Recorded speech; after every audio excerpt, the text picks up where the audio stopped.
Hello बच्चों, पिछली class में हमने 10th क्लास का इतिहास पढ़ा था।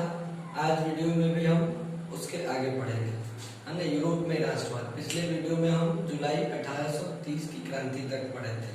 उसके परिणामों को हमने देखा था कि जुलाई 1830 की क्रांति के फलस्वरूप फ्रांस से बुर्बो वंश शासन व्यवस्था का अंत हुआ था और उसके जगह पे, है ना, लुई फिलिप जो एक उदारवादी शासक था का गद्दी मिला था, है ना। तो आज हम जुलाई 1848 की क्रांति को देखेंगे कि 1848 की क्रांति के क्या कारण थे और इसके क्या क्या प्रभाव हुए, है ना। तो जुलाई 1848, जब हम 1848 की क्रांति को देखते हैं तो 1830 की क्रांति के बाद, है ना, ऑर्लियस वंश के शासक लुई फिलिप को फ्रांस की गद्दी पर शासक बनाकर बैठाया गया, है ना। वह एक उदारवादी शासक था लेकिन बहुत महत्वाकांक्षी था। अपने आकांक्षाओं को सबसे ज्यादा महत्व देता था। जनता की आकांक्षाओं को नजरअंदाज करके अपने आकांक्षाओं को सबसे अधिक महत्व देता था, है ना। इसीलिए लुई फिलिप को महत्वाकांक्षी भी कहा गया है ना। उसने क्या किया कि विरोधियों को खुश करने के लिए, ठीक है ना, उसने अपने विरोधियों को खुश करने के लिए एक नीति अपनाई, स्वर्णिम मध्यवर्गीय नीति, यानी कि मध्य वर्ग के लिए एक नीति अपनाई, जिसके तहत इस नीति को अपनाकर उसने 1840 में, ठीक है ना, इस नीति को अपनाकर स्वर्णिम मध्य वर्गीय नीति, ये नीति अपनाई थी अपने विरोधियों को खुश करने के लिए 1840 में। और इसी नीति के तहत जो है उसने गीजो को प्रधानमंत्री बनाया, जो कि बहुत ज्यादा कट्टर प्रतिक्रियावादी था, है ना। वह किसी भी सुधार में विश्वास नहीं रखता था, वह किसी भी संवैधानिक सुधारों के खिलाफ रहता था, यानी कोई भी सुधार जो है करना जनता के लिए नहीं चाहता था, ठीक है ना। जब गीजो को प्रधानमंत्री नियुक्त किया गया तो किसी भी सुधार कार्यक्रम को नहीं होने दिया, है ना। और साथ ही साथ उसकी जो विदेश नीति थी वो भी हमेशा असफल ही रही। कभी भी उसकी गीजो यानी प्रधानमंत्री गीजो की जो नीति थी, है ना, विदेश नीति थी, वो कभी भी सफल नहीं होती थी। और इसके कारण जो है देश में बेरोजगारी, भूखमरी की समस्या जो है उत्पन्न होने लगी, है ना। देश का अर्थव्यवस्था जो है डावाडोल होने लगा, है ना। लोगों ने गीजो के खिलाफ जो है अपने संघर्ष प्रारंभ किए। वहां की जनता जो है लुई फिलिप शासन व्यवस्था को कहती थी, यह शासन व्यवस्था जो है यह धनिकों की शासन व्यवस्था है, धनिकों के लिए शासन व्यवस्था है और धनिकों के द्वारा संचालित शासन व्यवस्था है। यानी कि इस शासन व्यवस्था, यह शासन व्यवस्था जो है पूंजीपति वर्ग का है, पूंजीपति वर्ग के द्वारा संचालित की जाती है और पूंजीपति वर्ग के लिए चलाया जाता है, ठीक है ना। इसमें मध्यम वर्ग के लोगों का ही पहुंच था और जो निम्न वर्गीय लोग थे उनकी सत्ता तक कोई पहुंच नहीं थी और ना ही उनके लिए कोई समाज सुधारक कार्यक्रम चलाए जाते थे। इस तरह से जिस कारण जो है फ्रांस की जो आर्थिक नीति थी बहुत ज्यादा दयनीय हो गई। वहां बेरोजगारी, भूखमरी जैसी समस्या उत्पन्न हो गई, ठीक है ना। उसके बाद जो है इस समस्या से निजात पाने के लिए, यानी कि लुई फिलिप और गीजो को उनके पद से हटाने के लिए, है ना, उनके विरोध में 22 फरवरी 1948 को, है ना, किसके नेतृत्व में, सुधारवादी नेता थियर्स, एक सुधारवादी नेता थे, थियर्स के नेतृत्व में 22 फरवरी 1948 को पेरिस में विशाल भोज का आयोजन किया गया, जिसमें निम्न वर्गीय लोग, समाज सुधारक, लेखक, है ना, यानी कि बहुत सारे जो जनतंत्र के, है ना, गणतंत्र के समर्थक थे, लोकतंत्र के समर्थक थे, समाजवादी विचारधारा से जो अपना संबंध रखते थे, वैसे लोगों ने इस भोज में सम्मिलित हुए, है ना। वे लोग जो है इस भोज में शामिल हुए और उसके बाद जो है आंदोलन छेड़ दिया गया, है ना। इस छेड़ते हुए आंदोलन जो है विश्वव्यापी रूप ले रहा था। तभी जो है लुई फिलिप ने गीजो को जो प्रधानमंत्री बनाया था उसे उसके पद से बर्खास्त कर दिया गया और फ्रांस में कुछ सुधारात्मक कार्यक्रम, कुछ सुधार की नीतियां को अपनाई गई, है ना। लेकिन जनता का विद्रोह, आवाज जो है, संघर्ष जो है शांत नहीं हुआ और उसने जो है ये लुई फिलिप के राजमहल को चारों तरफ से घेर लिया गया, जिसके बाद पुलिस ने गोली चलाई। गोली चलाने के बाद जो है बहुत सारे लोगों की मृत्यु हो गई। तब भी लोग वहां से नहीं हटे और वो मृत लाश के साथ जो है वे लोग प्रदर्शन करते रहे और अंत में 24 फरवरी 1948 को जनता के संघर्ष के आगे लुई फिलिप को गद्दी छोड़कर इंग्लैंड वापस जाना पड़ा। और यानी कि 24 फरवरी 1948 को लुई फिलिप ने गद्दी का त्याग कर दिया और वापस जो है इंग्लैंड चला गया। और फिर जब इंग्लैंड चला गया, लुई फिलिप जो गद्दी छोड़ दिया, उसके बाद फ्रांस की नेशनल असेंबली ने गणतंत्र की घोषणा कर दी और गणतंत्र की घोषणा के साथ साथ उसने वहां के लोगों को, वैसे पुरुष जो 21 वर्ष से ऊपर थे, 21 वर्ष से ऊपर के वयस्क पुरुषों को, है ना, मताधिकार प्रदान किया गया, यानी कि मत का अधिकार दिया गया और साथ ही साथ रोजगार के अधिकार की भी गारंटी दी गई। ये थे कारण 1848 की क्रांति के कारण। अब हम बात करेंगे कि सन 1848 के क्रांति के क्या परिणाम हुए।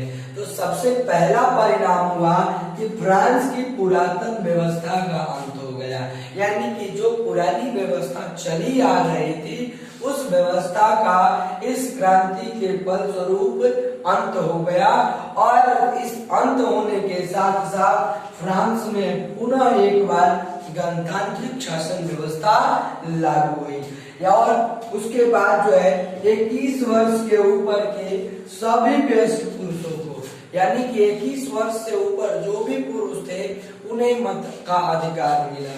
उसके बाद जो है कि इस क्रांति के फलस्वरूप, इस क्रांति से केवल फ्रांस में ही बदलाव नहीं आया बल्कि फ्रांस के अलावे यूरोप की अन्य शक्तियां, अन्य ऐसे राष्ट्र थे जहां निरंकुश शासन व्यवस्था थी, उन निरंकुश शासन व्यवस्था की नींव हिल गई, यानी कि उन अब निरंकुश शासकों को अब यह लगने लगा कि अब जो है हमारी शासन व्यवस्था ज्यादा दिनों तक नहीं रहने वाली है और यूरोप भर में निरंकुश शासन व्यवस्था की नींव हिल गई।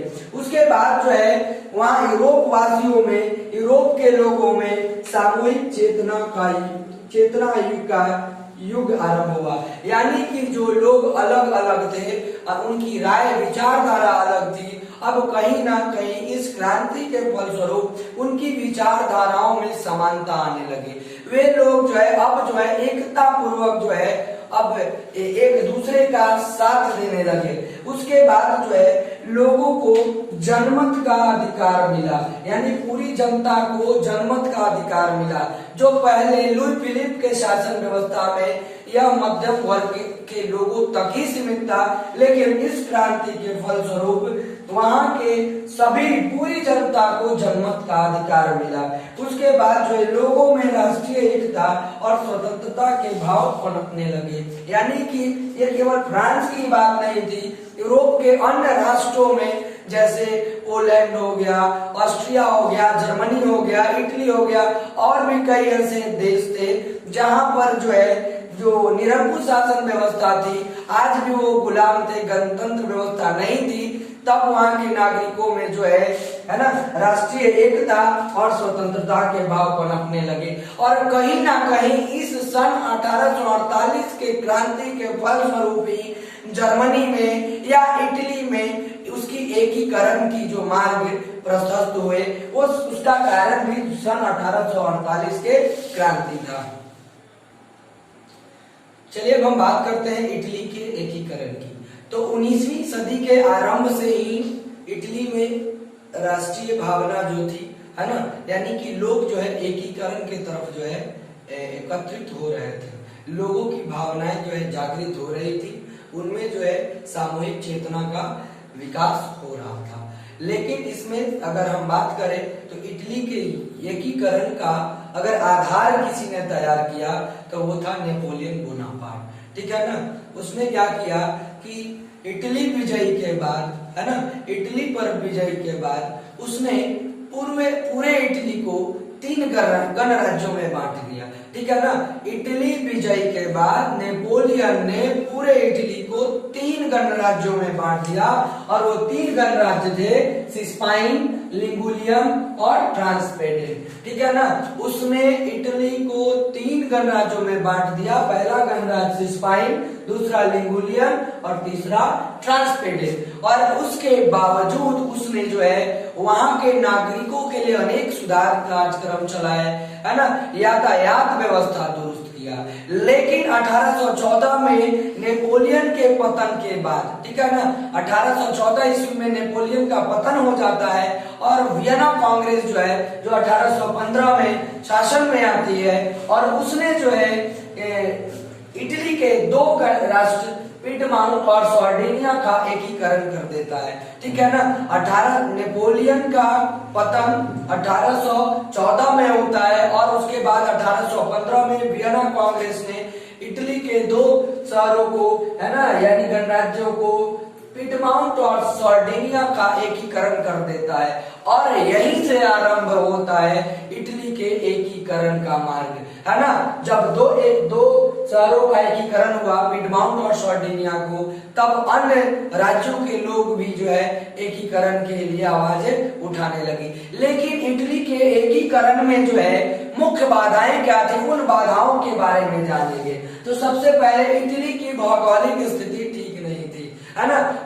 वहां के विभिन्न अन्य शहरों में, जैसे उत्तरी इटली में, दक्षिणी इटली में या पूर्वी इटली में या पश्चिमी इटली में या मध्य इटली में अन्य शासकों का जो है शासन व्यवस्था था।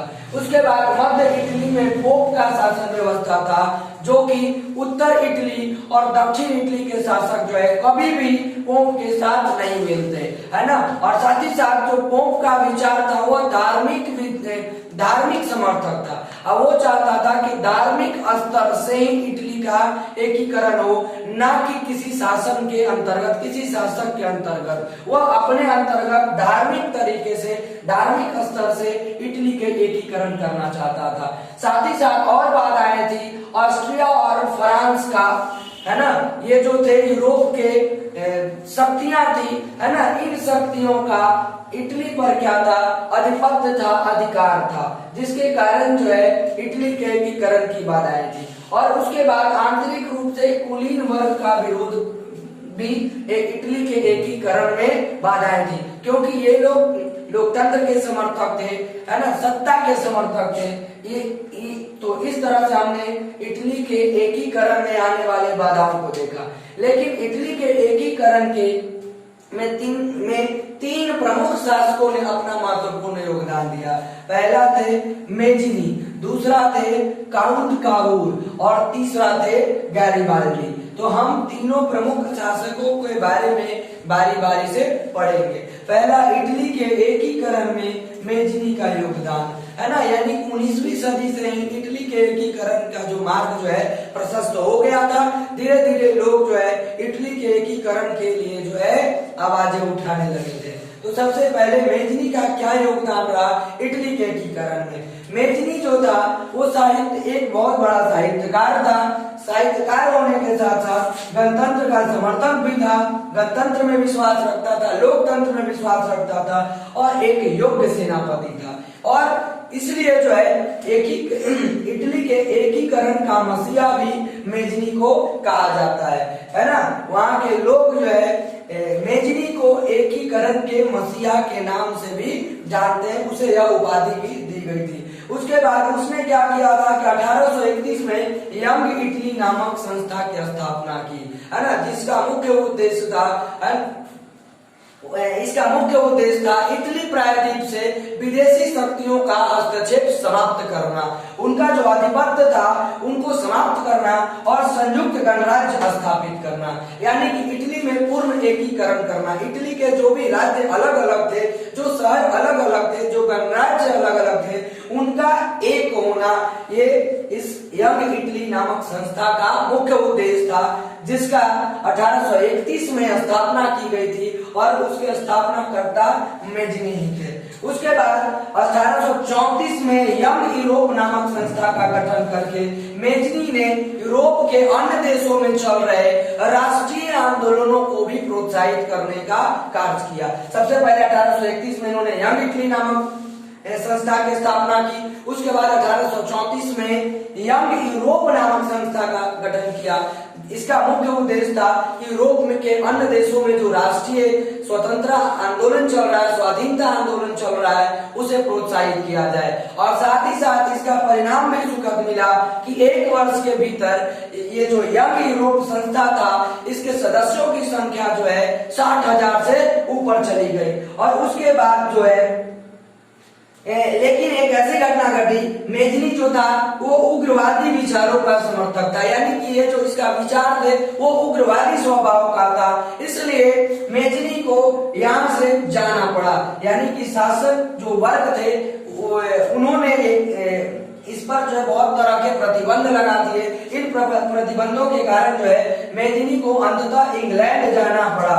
लेकिन इसने जो है अपने जो इसका सपना था कि इटली में एकीकरण हो, इटली का एकीकरण हो, वहां से हमेशा जो है स्वाधीनता आंदोलन को प्रेरित करता रहा, है ना। वह अपने विभिन्न तरह के अभिलेखों के द्वारा, पत्रों के द्वारा जो है वह इटली में चल रहा स्वाधीनता आंदोलन को इंग्लैंड से ही प्रेरित करता रहा। और इसलिए जो है इटली के एकीकरण में उसे पैगंबर कहा जाता है ना। अभी तक इटली का एकीकरण तो नहीं हुआ, लेकिन कहीं ना कहीं इसके विचारधारा के कारण वहां के लोगों में जो है राष्ट्रीय स्वाधीनता आंदोलन के प्रति जो है भावनाएं जगने लगी और धीरे धीरे लोग जो है इसमें जुड़ने लगे, है ना, और इटली के एकीकरण की तरफ जो है बढ़ने लगे। चलिए हम देखते हैं इटली के एकीकरण में काउंट काबूर का योगदान, क्या योगदान था, है ना।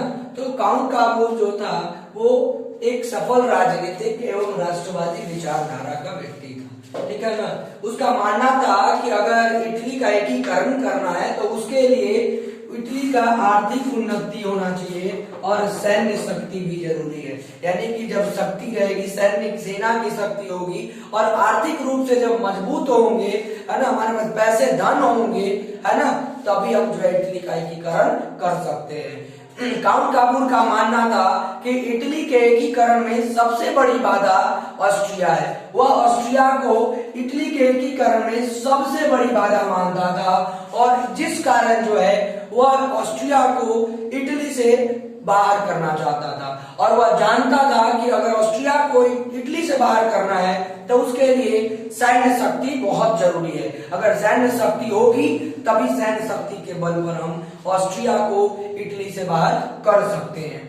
1850 में जो इटली के नए राजा बने थे, है ना, काउंट काबूर सार्डिनिया के नए राजा, है ना, जो इटली में ही है, सार्डिनिया के नए राजा विक्टर इमैनुअल का कृषि मंत्री और नौसेना का मंत्री बना, ठीक है ना। काउंट काबूर जो है 1850 में सार्डिनिया के नए राजा विक्टर इमैनुअल का कृषि मंत्री और नौसेना मंत्री बना। और उसके बाद जो है उसके काम से राजा जो विक्टर इमैनुअल थे काफी ज्यादा प्रभावित हुए और उसके बाद 1852 में, यानी कि 2 वर्षों बाद जो है वह सार्डिनिया का प्रधानमंत्री बन गया, ठीक है ना।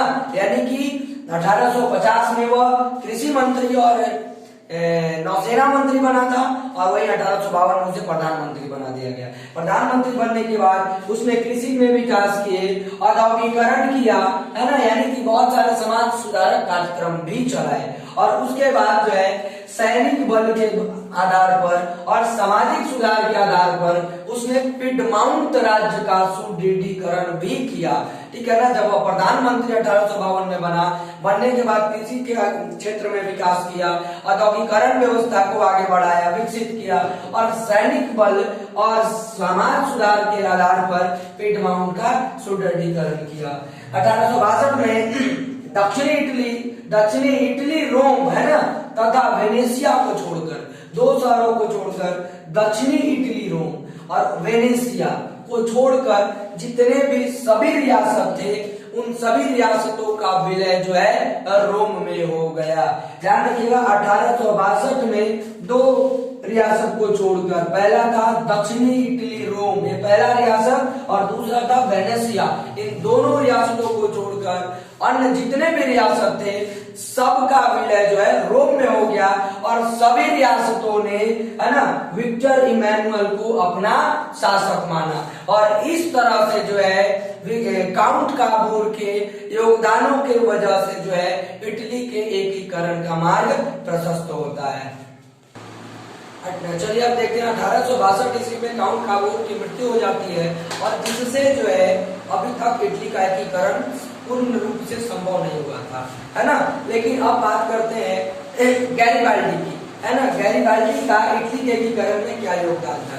गैरिबाल्डी जो था समाज शस्त्रों के तरफ से जो है इटली के एकीकरण के लिए तथा गणतंत्र की स्थापना के लिए लड़ रहा था। वह पेशे से एक नाविक था और उसने जो है लाल कुर्ती नामक नवयुवकों के साथ एक संगठन का निर्माण किया, संगठन बनाया, है ना। लाल कुर्ती नामक संगठन का निर्माण किया जिसमें नवयुवकों की भागीदारी थी। उसने जो है राष्ट्रवाद से प्रेरित होकर, है ना, राष्ट्र की भावना से प्रेरित होकर यंग इटली की सदस्यता ग्रहण कर ली। सदस्यता ग्रहण करने के बाद उसने जो है क्रांतिकारी गतिविधियों में भी भाग लेने शुरू कर दिया। वह जो है सैन्य क्षेत्र यानी तलवारबाजी में उसे महारत हासिल थी। वो बहुत अच्छा तलवार जानता था, तलवार का चलाने में वो निपुण था और क्रांतिकारी गतिविधियों में भाग लेने के कारण जो है उसे मृत्यु दंड की सजा दी गई और इस मृत्यु दंड की सजा के बचने के लिए वह विदेश भाग गया। ठीक है ना। यानी कि गैरिबाल्डी को क्रांतिकारी गतिविधियों में भाग लेने के कारण शासक के द्वारा जो है मृत्यु दंड की सजा दी गई और वह जो इस सजा से बचने के लिए विदेश भाग गया। लेकिन 1848 में वह पुनः इटली वापस आया और उसने इटली के एकीकरण की प्रक्रिया में अनेक युद्ध किए और उसने जो है अपने तलवारों द्वारा, है ना, उसने अपने तलवार द्वारा सन 1871 में इटली के एकीकरण को संभव बनाया। ये कहने का मतलब है कि 1871 में इटली का पूर्ण एकीकरण संभव हुआ और संभव होने में इटली के एकीकरण में जो महत्वपूर्ण योगदान था वो मेजनी का, काउंट काबूर और ये गैरिबाल्डी के साथ साथ, है ना, ये तो राष्ट्रवादी नेता थे ही, विक्टर इमैनुअल जैसे शासक का भी बहुत बड़ा योगदान रहा। इन चारों के योगदानों के कारण जो है सन 1871 में इटली का पूर्ण जो है एकीकरण संभव हुआ। तो इस तरह से आज हमने जुलाई 1848 की क्रांति के कारण देखे, उसके प्रभाव देखे और इटली के एकीकरण की जो चीजें हैं इनमें विभिन्न शासकों का योगदान देखा, है ना। तो चलिए आज के वीडियो में इतना ही, तब तक के लिए धन्यवाद। जय हिंद।